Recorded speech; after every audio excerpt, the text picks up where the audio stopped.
The stark divide between rich and poor nations is not a matter of fate, culture, or geography. It is a story of human-made systems, political and economic institutions that either unlock a society's potential or shackle it. This is the core argument presented, which dismantles old theories to reveal a powerful framework for understanding global inequality.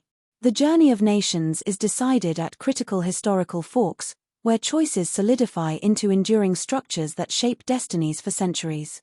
Consider a town split by a border, like Nogales. The northern side enjoys prosperity, safety, and opportunity, while the southern side faces starkly different realities. This cannot be explained by climate, disease, or a lack of knowledge. The true divider is the institutional environment on each side. Institutions are the rules of the game in a society.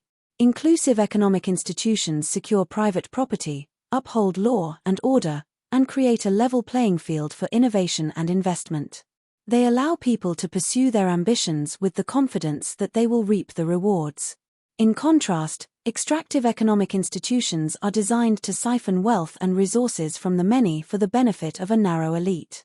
They stifle initiative, as any surplus is likely to be confiscated, and they concentrate power to maintain this arrangement. These economic systems do not emerge in a vacuum, they are built upon political foundations. Inclusive political institutions are both pluralistic and centralized. Pluralism means power is broadly distributed among different groups in society, preventing any single faction from monopolizing control. Centralization means the state has the authority to enforce laws and provide public goods across its territory. Together, these features create a system where power is shared and checked, leading to the development of inclusive economic rules for mutual benefit. Extractive political institutions, however, concentrate power in the hands of a few, lacking either pluralism or true centralization. The elite uses this power to create extractive economic institutions for its own gain, often at the expense of the nation's long-term health. History shows that nations often start from similar points but drift apart due to institutional drift, accelerated by critical junctures. These are major events or disruptions like the Black Death, the opening of Atlantic trade routes, or industrialization that shake up the existing balance of power. How a society responds to these junctures sets it on a lasting path. The devastation of the Black Death in the 14th century, for example, created a severe labor shortage in Europe. In Western Europe, peasants were able to leverage this scarcity to demand better rights and wages, beginning a long erosion of feudal extractive institutions. In Eastern Europe, however, the landed nobility successfully crushed peasant agency, imposing even harsher serfdom. A single catastrophe thus pushed regions onto divergent institutional trajectories. The rise of England as the first industrial powerhouse is a testament to the power of inclusive institutions forged at a critical juncture. The Glorious Revolution of 1688 was a pivotal moment that curtailed the absolutist power of the monarchy and established the supremacy of a more pluralistic parliament.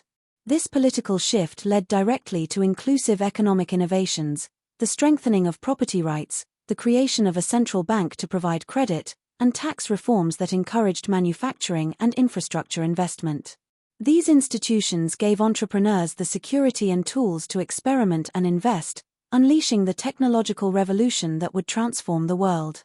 England's head start was not due to innate genius or resources, but to a political system that allowed and incentivized broad participation in the economy. Once established, institutions create powerful feedback loops. Inclusive institutions tend to reinforce themselves in a virtuous cycle.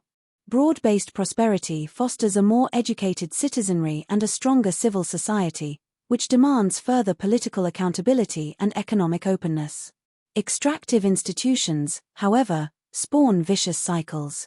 The ruling elite, fearing the creative destruction that true innovation brings, which could destabilize their hold on power, actively stifle progress.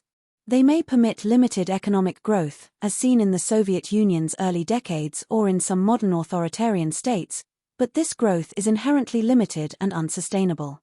It relies on mobilizing resources and labor by command, not on fostering genuine innovation.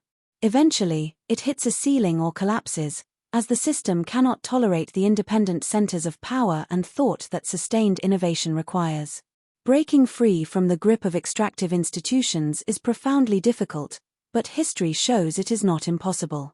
It requires the convergence of several factors: a broad coalition of diverse groups uniting against the existing order, the presence of some degree of institutional pluralism to build upon, and a willingness to centralize state authority for the common good rather than for extraction. It also often requires another critical juncture: an economic crisis, a military defeat, or an internal rupture within the elite to create an opening for transformative change. The path is fraught, and reversals are common, but understanding the institutional roots of failure is the first step toward building a foundation for national success. Ultimately, the wealth and poverty of nations are not predetermined. They are the legacy of history's choices, embodied in the institutions we inherit and the ones we dare to build.